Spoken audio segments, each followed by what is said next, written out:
Alamin wassalatu wassalamu ala sayyidil mursalin wa ala alihi wa ashabihi wa man tabi'ahum bi ihsan ila yaumiddin, amma ba'du.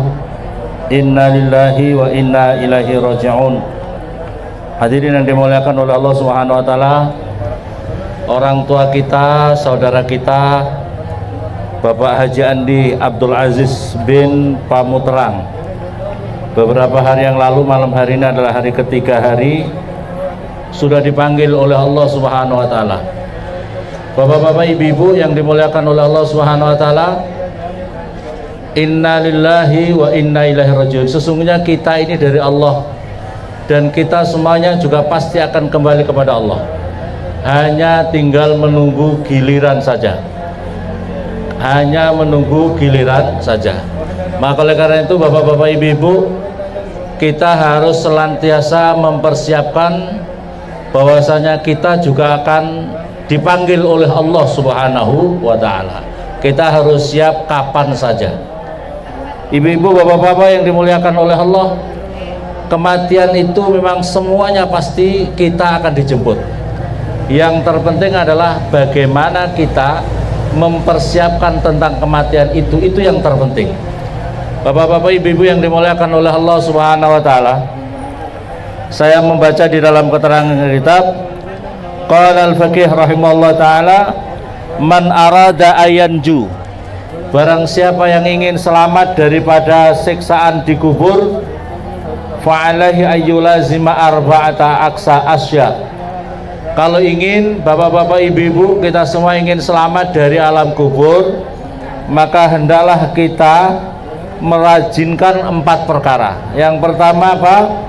Wa yazdani wa arba'ata asya, dan menjauhi 4 perkara. Yang pertama, fa amal arba'al ladzi yulazimuha, yang 4 hal supaya kita ingin selamat di alam kubur. Yang pertama adalah fa muhafadzatus shalawat was shadaqah, yaitu kita merajinkan, kita punya rutinitas untuk menjalankan sholat 5 waktu dan menjalankan sedekah.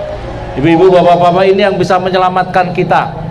Yang menyelamatkan kita dalam barzah adalah kita sholat kita, sholat kita dan sedekah kita. Wa qiraatil Quran wa kasrati tasbih.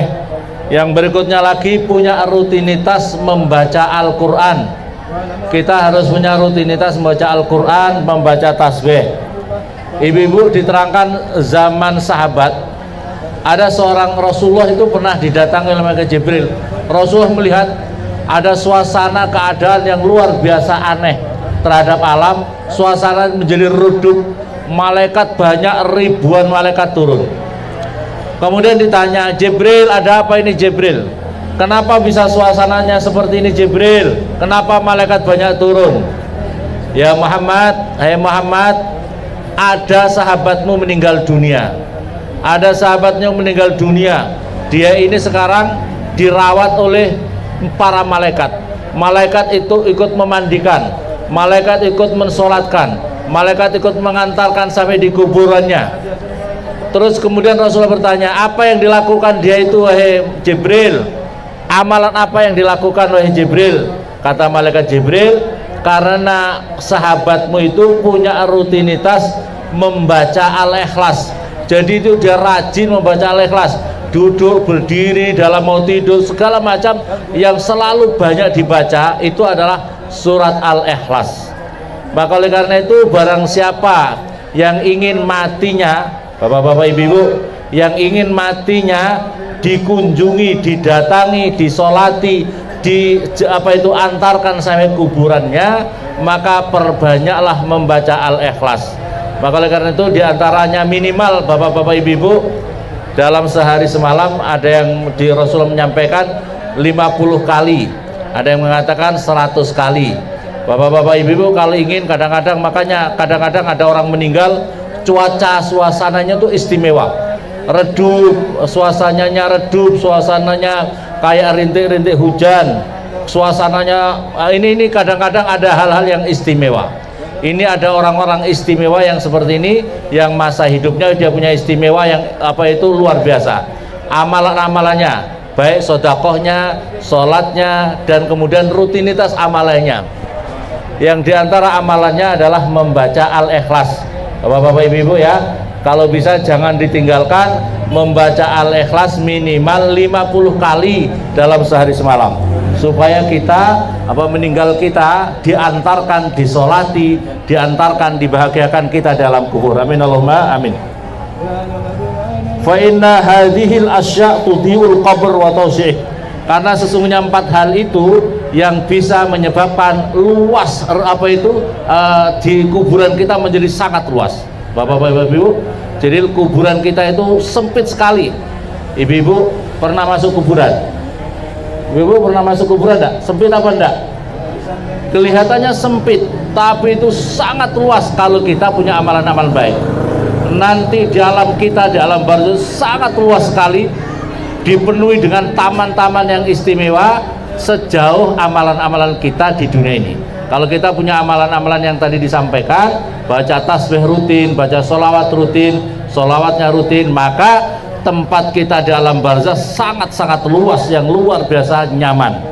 Maka oleh karena itu ibu-ibu, di dalam doa biasanya tahlil itu mendoakan, para imam itu misalkan Allahumma jal qabrahu atau qabrah, ya Allah jadikan kuburnya itu raudhah min riyadil jannah, taman dari taman-taman surgamu ya Allah, dan jangan dijadikan kuburannya khufratan min khufariniron, daripada jurang-jurang nerakamu ya Allah. Maka oleh karena itu inilah bapak-bapak ibu-ibu, orang yang cerdas, orang yang pandai itu adalah senantiasa mempersiapkan itu. Bapak-bapak ibu-ibu hidup di dunia tidak lama. Bapak-bapak ibu-ibu hidup di dunia ini tidak lama. Itu pun bapak-bapak ibu-ibu sudah punya planning luar biasa. Saya punya rumah begini, punya ruang tamu begini, kamarnya seperti ini, saya punya tempat-tempat seperti ini. Kita sudah punya planning rumah kita di dunia yang hanya sebentar. Kalau kita tidak punya planning rumah kita dalam barzakh dengan istimewa, itu namanya nggak cerdas, itu namanya tidak cerdas. Maka oleh karena itu bapak-bapak yuk perbanyak zikirnya, perbanyak sodakohnya, yang perbanyak kita punya rutinitas. Jadi harus rutin, jangan 1 tahun baca Al-Ikhlas 1 kali 50, terus setelahnya 1 tahun lagi, itu namanya nggak rutin. Kalau bisa harus rutin setiap hari. Lah sekarang menjadi permasalahan yang ibu-ibu yang halangan gimana? Ibu-ibu yang halangan boleh membaca tapi tidak usah dilafatkan ya, di hati bismillah, kayak begini maunya ya, saya bismillahirrahmanirrahim, tapi tidak usah mengucapkan gini umi-umi, bahasanya itu umi-umi, apa umi-umi ya, komat kamit saja, tidak usah dilafatkan, tidak usah dilafatkan, tetap itu membaca ibu-ibu ya. Maka oleh karena itu santri-santri yang menghafalkan Al-Quran itu tetap bisa menghafalkan Al-Quran, tapi Al-Qurannya tidak usah dipegang, disuruh bukakan langsung di komat kamit. Nah, gini hatinya berjalan tapi tidak usah melafatkan ketika halangan. Maka oleh karena itu ibu-ibu ketika halangan harus banyak zikir, perbanyak zikirnya harus perbanyak zikir, sih sholawat, istighfar dan sebagainya ya, dan membaca ini tadi tapi dengan komat kamit tanpa lafaz. Ibu-ibu yang dimuliakan oleh Allah Subhanahu wa taala, wa amal arba'al yang 4 yang harus dijauhi ibu-ibu, fal kadzib wal khiyanah wan namimah wal baul. Yang 4 hal yang harus dijauhi supaya tidak disiksa di alam barzakh itu 4 hal. Pertama, jangan sampai menjadi pembohong. Nah, jangan sampai menjadi pembohong. Kita kalau bohong maka itu adalah afatnya, siksaannya ditimpakan kepada diri kita dalam kubur. Yang berikutnya lagi adalah khianat, berkhianat. Yang berikutnya lagi an-namimah, suka mengadu domba. Nah, mengadu domba itu bahasanya disebut dengan provokator. Kalau ada info terusan nanti disebarkan kepada yang lain, infonya itu cuma sepenggal tapi dibikin bumbu-bumbu yang sangat banyak sehingga membuat yang lain terprovokasi ya, yang lain terprovokasi, terkena fitnah. Yang suka provokator jadi akan masuk disiksa dalam barzakh. Yang berikutnya lagi masalah kencing. Ini yang di dalam keterangan ini yang menyebabkan orang disiksa dalam barzakh adalah masalah najisnya kencing. orang tidak bisa menjaga najisnya kencing. Sebab apa ibu-ibu? Rasulullah pernah suatu ketika jalan melewati kuburan, Rasulullah sedih, terus kemudian berdoa, terus setelah itu ambil pelepah kurma dibelah, yang satu ditaruh di sebelahnya, yang satu taruh di sebelahnya. Ya Rasulullah, kenapa ya Rasulullah, ada apa ya Rasulullah? Rasulullah menjawab, dua orang yang dalam kubur ini sedang diseksa. Mereka kesakitan, mereka menjerit-jerit dalam kubur. Terus saya berdoa supaya diringankan apa itu seksaannya. Terus saya kasih pelepah kurma. Selama pelepah kurma masih basah, maka dia akan membacakan tasbih, yang bacaan tasbihnya diberikan kepada orang ahli kubur. Maka oleh karena itu bapak-bapak ibu, sekarang karena kita tidak pakai pelepah kurma, maka di atas tempat kubur itu kita kasih bunga. Selama bunga itu masih basah, maka bunga ini zikirnya, tasbihnya diberikan kepada orang ahli kubur, kemudian disiram air supaya tidak cepat layu. Ya, ini maksudnya adalah seperti itu. Nah, kalau bisa di atas kuburan juga ditanam tanaman seperti tanaman bunga, supaya apa? Ketika masih ada tanaman di atasnya itu, maka itu pahalanya, zikirnya tanaman itu diberikan kepada orang ahli kubur. Maka oleh karena itu bapak-bapak ibu-ibu, ini adalah perkara-perkara sunnah, jadi boleh ini dikiaskan seperti ini. Yang berikutnya lagi, yang satunya apa? Kenapa ya Rasul? Yang satunya tidak bisa menjaga najisnya kencing. Yang satunya suka menebarkan fitnah. Yang satunya suka menebarkan fitnah di tengah masyarakat. Bapak-bapak ibu-ibu, penting sekali ini masalah najisnya kencing. Biasanya bapak-bapak ibu-ibu, orang tidak terlalu perhatian masalah najisnya kencing. Kadang-kadang kalau dari kamar mandi, ibu-ibu, kamar mandinya ada sendal jepitnya apa tidak? Ada sendalnya apa tidak? Ibu-ibu punya sendal jepit tidak di kamar mandi? Kalau tidak ada pakai sendal jepit, lantainya kamar mandi itu najis apa tidak kalau ada orang pipis di situ? Kalau najis, keluar dari situ, kakinya ibu basah di tempat yang najis, kalau keluar najis pada kakinya. Terus ibu langsung sholat tidak di tempat sajadah.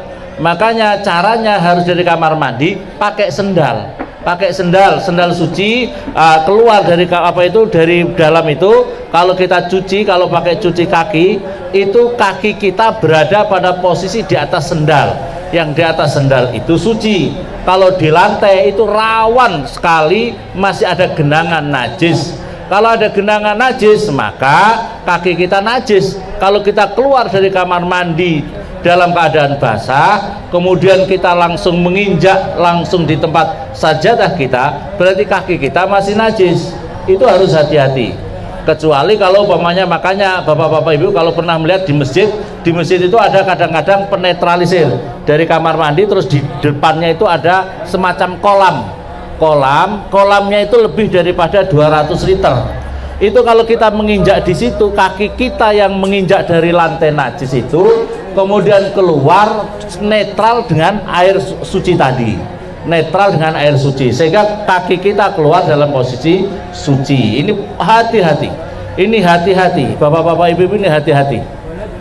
Maka oleh karena itu, apalagi kalau bapak-bapak ibu-ibu sering ke pesawat, kadang-kadang dari pesawat itu untuk tidak kena percikan daripada najis itu susah sekali. Syarat sah sholat itu harus suci tempat, suci pakaian, suci tempat, badan kita harus suci, pakaian kita harus suci, tempatnya harus suci.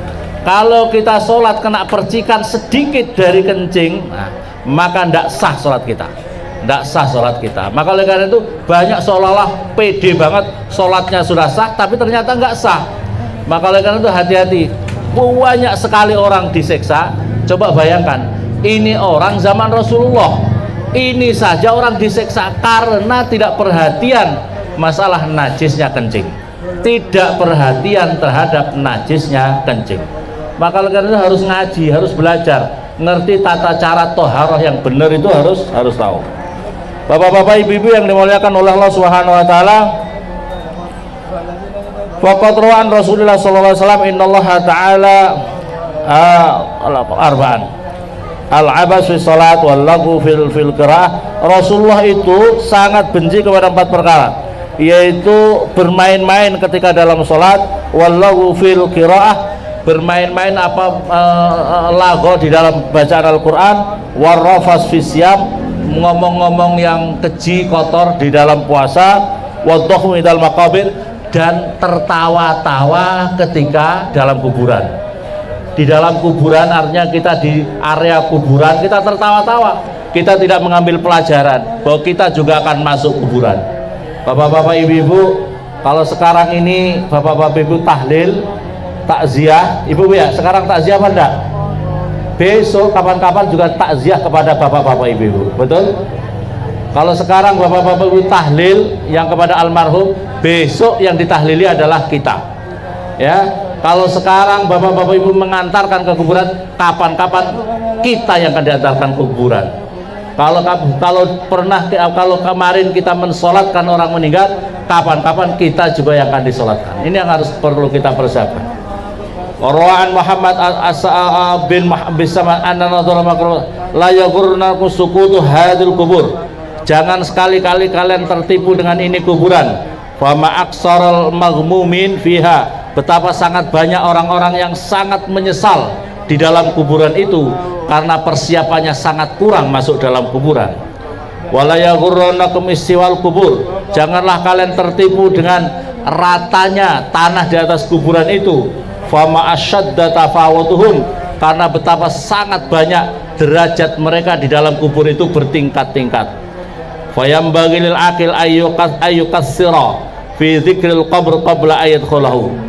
Maka seharusnya lah bagi orang yang otaknya normal agar supaya memperbanyak memikirkan mempersiapkan untuk masuk kuburan sebelum dirinya masuk dalam kuburan.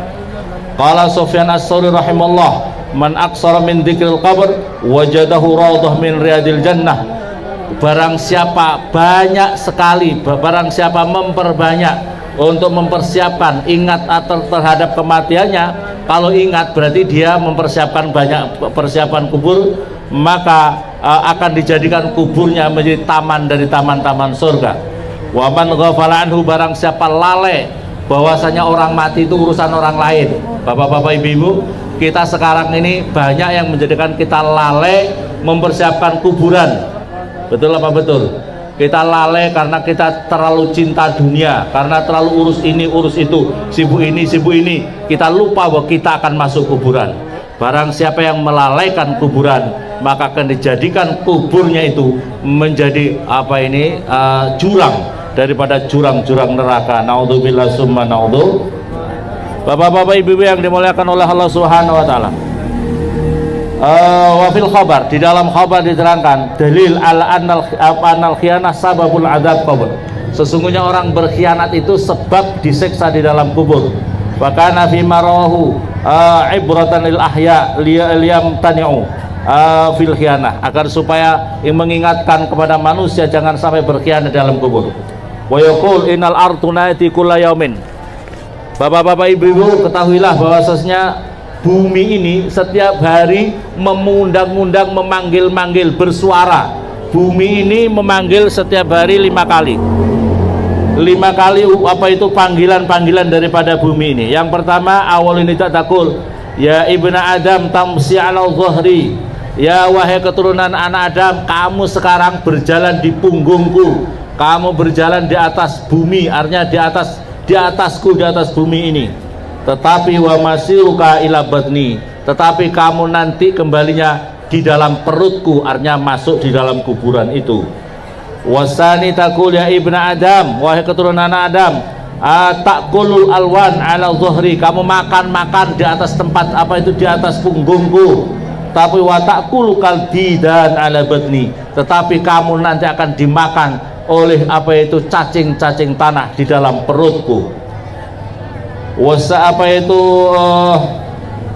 Wasalis takul ya ibnu Adam tadhak ala zuhri, wahai keturunan anak Adam, kamu tertawa-tawa di muka bumi ini, di atas bumi ini.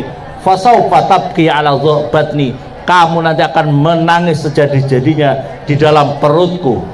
Wa takul ya ibnu Adam tafrah ala zuhri, kamu bahagia, merasa happy, seneng-seneng terus di muka bumi ini. Fasawfa tahzan fi batni, nanti kamu akan menyesal, kamu akan susah sangat menyesal di dalam perutku. Wal khamis taqul ya ibnu adam tadnab ala dhahri, kamu suka melakukan dosa di atas punggungku. Fasawfa ta'adzabu ala fi batni, nanti kamu akan diseksa di dalam perutku. Maka oleh karena itu ibu-ibu yang dimuliakan oleh Allah Subhanahu wa taala, diceritakan di dalam kitab ini ada seseorang, ibu-ibu, ada seseorang itu punya saudara perempuan. Saudara perempuannya sakit, kemudian diundang ketika sakit itu, maka saudaranya yang jarang ketemu terus kemudian tengok, ternyata terus sampai wafatnya. Begitu meninggal dunia saudara perempuan ini kejadian di Madinah. Ini kejadian di Madinah, Bapak-bapak Ibu. Terus setelah dikuburkan, saudara laki-lakinya ikut menguburkan saudara perempuannya itu. Begitu sampai sibunya itu selesai, dia cari-cari. Dia punya dompetnya ketinggalan. Dompetnya ketinggalan, cari-cari nggak ada. Oh, berarti jatuh di dalam kuburan. Maka sama keluarganya, ayo kita gali lagi yuk. Kita gali kuburannya. Saudara perempuan itu kemudian digali lagi kuburannya. Begitu mau dicari dompetnya, ternyata dompetnya ada di sisihnya jenazah itu, saudara perempuannya. Begitu dimiringkan, ternyata dari bawahnya itu, masya Allah, ada bara api. Dari bawah jenazah itu ada bara api. Maka kemudian dibiarkan aja, dompetnya saudaranya dibiarkan aja, terus langsung sudah timbul lagi. Susah dia, saudara perempuannya kenapa sampai seperti ini? Saudara perempuannya kenapa sampai disiksa dalam perut? Kemudian dia tanya sama ibunya, Bu, ibunya masih hidup. Ini ibunya masih hidup. Bu, saya mau tanya, kenapa ini saya punya saudara punya siksaan seperti ini? Apa yang kau lihat? Nah, yang kau lihat adalah begitu saya mau balik, di bawah itu ada bara api yang sedang membakar adik saya. Dosa apa yang dilakukan? Apakah sholatnya? Apakah apa? Enggak, nak.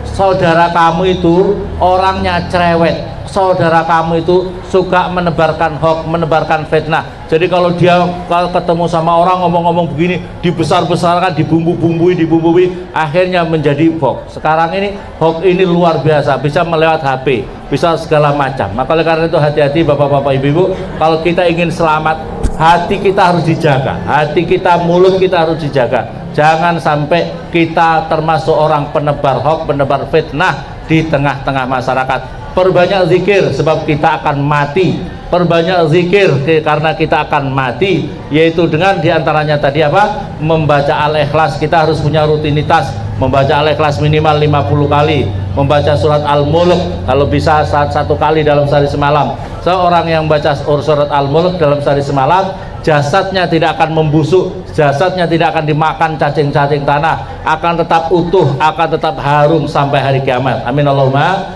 amin. Semoga kita semuanya Allah Subhanahu wa taala selamatkan, kita termasuk orang-orang yang husnul khatimah. Amin Allahumma amin. Demikian, kurang lebihnya mohon maaf. Assalamualaikum warahmatullahi wabarakatuh.